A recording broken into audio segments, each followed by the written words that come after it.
कातिल की गाड़ी। अरे बाप रे, कैसे रोकूं?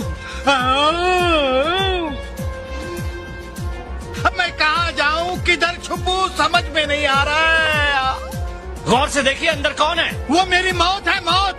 कौन चला रहा है, कैसे चला रहा है, कुछ पता नहीं चल रहा है। आप कहाँ से बोल रहे हैं? इंस्पेक्टर, वो गाड़ी आ रही है, मेरे पास आ रही है।